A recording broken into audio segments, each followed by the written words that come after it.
Nation. SMD Law is the official law firm of the Spartan Nation. Check them out on the interwebs at smdalaw.com or at 866-529-3537. No matter where you are in the state of Michigan, Upper Peninsula, Lower Peninsula, it doesn't matter. They have an office near you. So whether you need to send a letter to an annoying neighbor, or you're a criminal and you need defense, maybe you just have problems with elder law, check them out, smdalaw.com today. The official law firm of the Spartan Nation.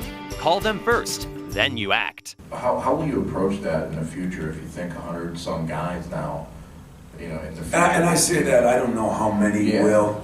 I think it could be more, personally. Yeah. I mean, let's face it, I got 15 or 16 guys on my team, and every one of them want to be NBA players, and probably 2/3 of them think they're NBA players. And, I mean, it's just the way it is, and that's on my team, and there's 350 of these teams, and in the BCS alone, there's 100 of them. If every team has 2 guys that do it, that's 200 right there. How do I approach it? I'd be honest with them. Something that most people aren't. I tell them what I think their strengths are. I tell them what I think their negatives are. I tell them what I think they got to get better at. I thought Nick Saban personally did an unbelievable job the other day. If anybody saw his rant, and I thought it was so on. Please take one thing from me today, this year, in my entire life.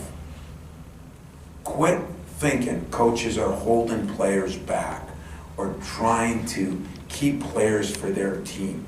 And start thinking that coaches care enough, probably more than anybody else in their life, maybe than their parents, that we're trying to help them make smart decisions, not crazy decisions. And that's not going to come out until one of you roll up your sleeves and start looking at all the players that come out and how many don't make it or make it for a year or 2 and then are defunct.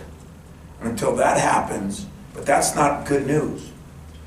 It's more fun to put out there that everybody should be leaving. I mean, if Cassius Winston is good enough to go and a certain pick, and then I feel, and it's not just the pick, do I feel guys are ready to make it at a level that we all joke about? I mean, I just love talking to my NBA buddies. I spent some time with Ryan Saunders, came over to the hotel on Friday night, and some of our former pros were there, and Jason Richardson was there, a couple guys, and those guys just laugh how kids think it is a rite of passage to go from college to the NBA. And they just laugh about it, And I said to them, well, JR, did you think it that way when you remember his freshman year, he played 15 and a half minutes a game. And start writing about these kids deserve the right to have a process. And why don't,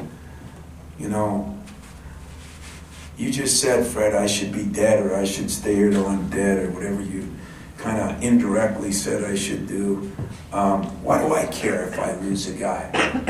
Why do I care if I'm living my dream every day? Every day I live my dream.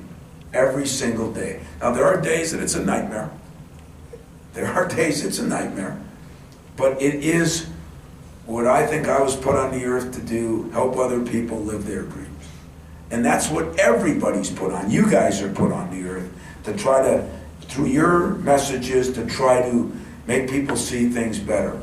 And at least you come to my press conference, and it gives you the right to do it. You come to my practices. And yet we have kids asking people that have no clue about the kid, whatever else, and he's going to make the decision of his life. Are we kidding ourselves?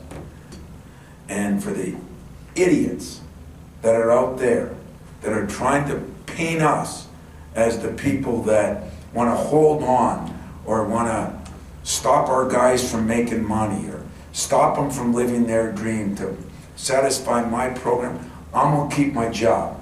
Unless I do something wrong, I'm going to keep my job, because I won't last long enough that my program's going to go down enough to get fired, in my humble opinion. So if I have John Doe or Jack the Barber or you know, Pete the Miner from the UP, I'm going to keep my job, I'm going to find a way to win.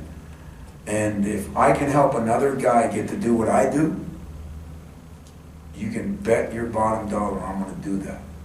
And I'm insulted, not by you guys, by what people say out there about us as coaches. It's an insult to me to think that, you know, we have a guy for 3 years and they've trusted us, and then we're going to help them make a bad decision so that I have a chance to win 2 more games next year? What about the guys that are helping them make bad decisions that have no vested interest in the guy? When I make a vested interest in a guy, if, you know, tomorrow, whether he's president or not, I'm going to call Magic and say, what do you think about this guy leaving? I'm going to call Steve Smith. I'm going to call my buddies in the NBA. I'm going to do this and that. I'm going to call the parents. There's so much work that's done behind the scenes that nobody appreciates and nobody understands. And so it is difficult. I know this. I don't know one player I've ever recruited that doesn't think he's going to the NBA. And you know what? I've had a lot of players I've recruited that I didn't think were going to the NBA. And Shazam, at the end, they got there. That's cool. That's fun.